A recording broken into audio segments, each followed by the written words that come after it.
I'm Dr Virginia Keft. I'm a Murrawari woman. My mob are from far northwest New South Wales, near Brewarrina and Nearba country. And I'm a weaver, painter, sculptor and installation artist. I live on Dharawal country and work on Gadigal and on Dharawal country.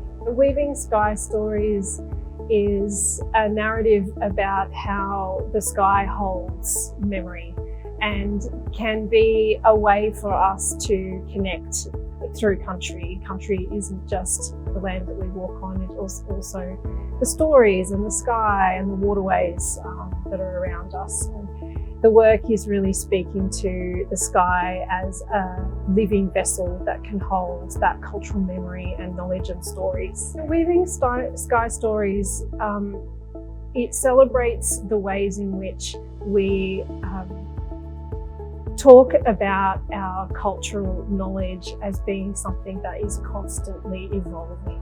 It doesn't stay the same. We look backwards because that is important, and we look forwards, but really there's a sort of circular understanding of how we create narrative. You know, it's a continuously evolving way of thinking, and so Weaving Sky Stories really does look at the sky as part of that narrative.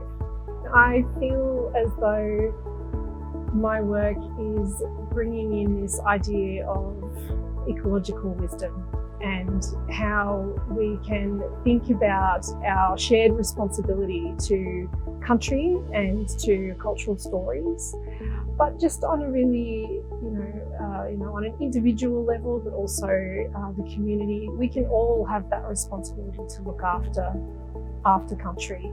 And so the stories that we're talking about, and my focus on the Madjam, the flying foxes, they are native to this area, and they're such an important animal to look after and to really have that constant feeling of respect for country and culture. And respect doesn't have to feel like rule following.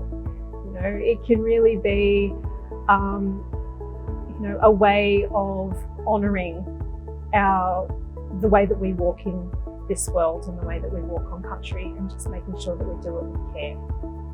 The sky represents a shared mode of connecting.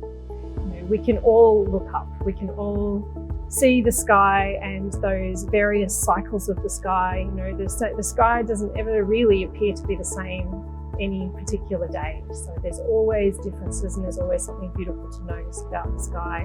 And the work really talks to those cycles between day and night. So one of the images, there's a sort of dialogue between the inside-outside plinth and the artwork that is on the windows, and there, this is talking about this day and night cycle. And the Madjam, or the flying foxes, Madjam's a Murrawari word, they're there the whole time. They're there in the night and they're there in the day. They're just doing different things at those times, cycles of night and day. The Madjam is an animal that I feel particularly connected to. I really love the way that they have a community connection with each other. You don't find flying foxes surviving and living on their own. They really need family and their kin networks and their family relationships to thrive. And so when we see them, they live in these family units. And so for me, they symbolise that need for us to have community connections, family relationships, kin relationships, and for me, I find that, the way that they use language, I'm really fascinated by their use of language.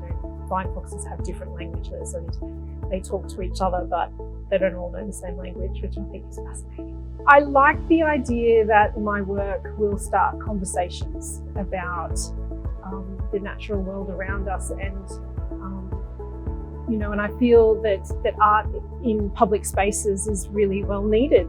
We need to have artworks in places where people are walking by and creating those conversation pieces, and I really enjoy bringing artworks out of the gallery space and putting them in places where people can really enjoy them in a much more kind of organic and natural kind of way. and maybe talk about them and talk about the different objects and the flying foxes that they see. I really love the way families enjoy the flying foxes and name them and point them out and talk about them. So that's a joy to me. I think festivals like Gai-mariagal Festival are really important for providing a platform for First Nations voices and stories and ways of connecting to country and each other. There's many different ways that First Nations artists are doing this, and I really love that kind of dialogue, creating space to open up conversations and create common connections and find ways to kind of build that resilience and storytelling together.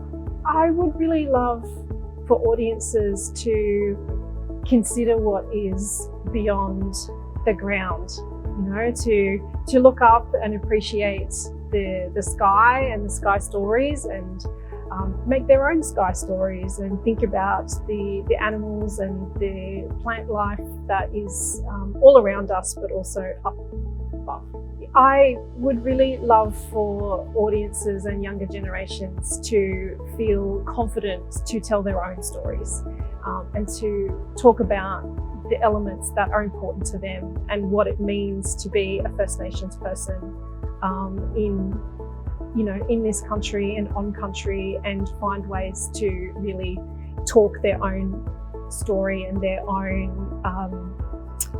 message, and to look up and find new ways of talking about country, because it's not just one thing, it's many things to us.